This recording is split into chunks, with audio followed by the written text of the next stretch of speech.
The fancy face meal you've been looking for to serve up to your guests is here.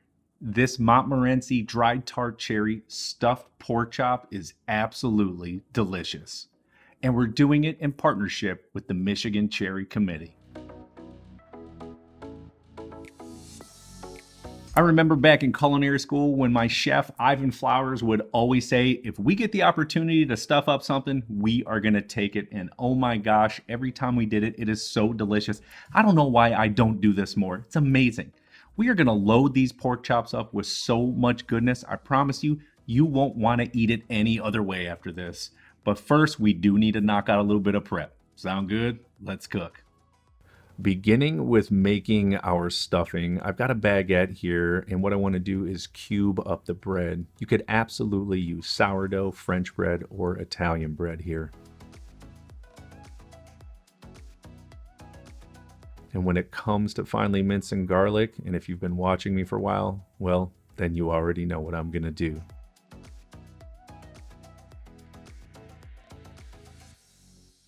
Next, I've got one of my absolute favorite cheeses, which is fontina. It's soft, it's absolutely jam-packed with flavor, and it's going to go excellent when stuffed up in these pork chops. I like to do it on some parchment paper. Just makes it really easy to move around. Time to make a fresh herb baster. I've got a few fresh rosemary and thyme sprigs. We're going to put them together, and then using some butcher's twine, what I want to do at the bottom is wrap everything together and then simply tie it into 2 knots. We're going to set it to the side, but we are going to use it to baste up our pork chops after we flip them. Now it's time to start cooking this stuffing. So in a very large saute pan with a little bit of olive oil on low heat, let's start by adding in that finely minced garlic and then use a spoon to move this around. Only going to take 1 to 2 minutes, and they always say once you smell it while it's cooking, it's already done. At this point, we want to add in some packed baby spinach. I know this may seem like a lot, but after we cook it down for 3 to 4 minutes, it's going to wilt and it's going to be a lot less, just like this, but the perfect amount for the stuffing. Now we're going to add in that cubed bread and just move that around for maybe 1 to 2 minutes, get a light toast on them. Next, we are going to pour in our Michigan Montmorency Tart Dried cherries. Going to add a nice sweet sour punch to this stuffing. And for a little kick, how about some whole grain mustard? This is going to go fantastic in here and is really going to bring out some flavors in the pork chops. Move all of these ingredients around just until combined. We're not looking to cook anything, remember that. Season now with salt and of course some fresh cracked black pepper. Stir everything until it's completely combined, and then to sort of cool it down, we're just going to set it to the side. Now let's pull out our pork chops from the refrigerator. These are bone-in, double thick cut. They are at least 1 inch thick, and you have to get them like this so that you can stuff them up. You will need a paring knife or a boning knife to be able to create a small slit but slice the inside open.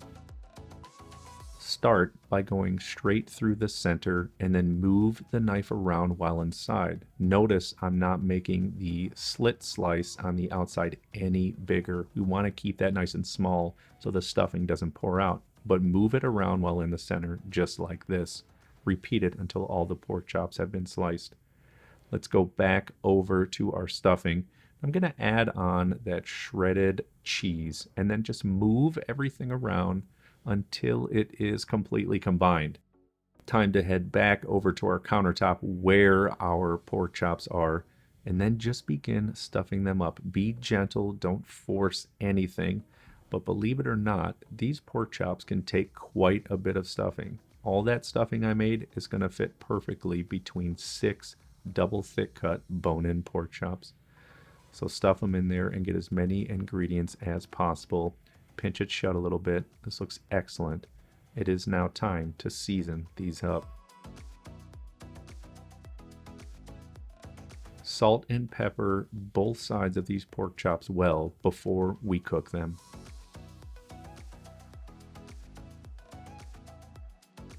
Head over to our cooktop. I've got a very large shallow rondeau pot. If you have a large frying pan, that will be perfect as well. We're going to add in some olive oil on high heat, and once it begins to lightly smoke like this, that is when we are going to add in our pork chops.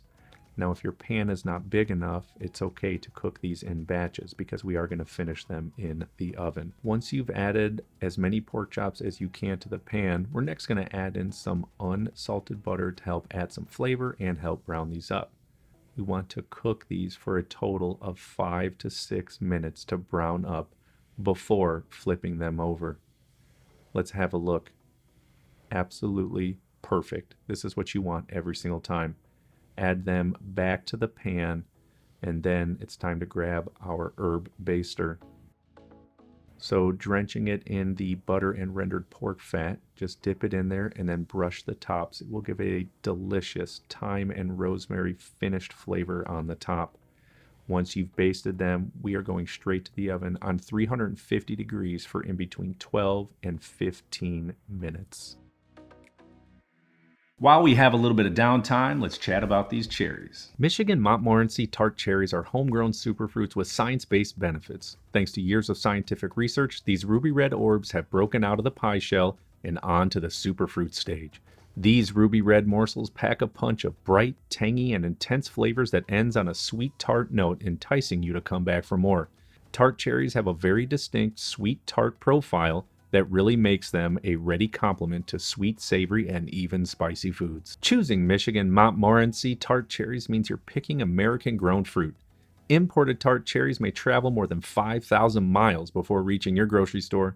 75% of U.S. Montmorency tart cherries are grown locally in the state of Michigan and are very easy to identify because it states on the package where they were grown and packaged. Rest assured, whenever you see Montmorency on the package, you can have full confidence they are indeed Michigan cherries.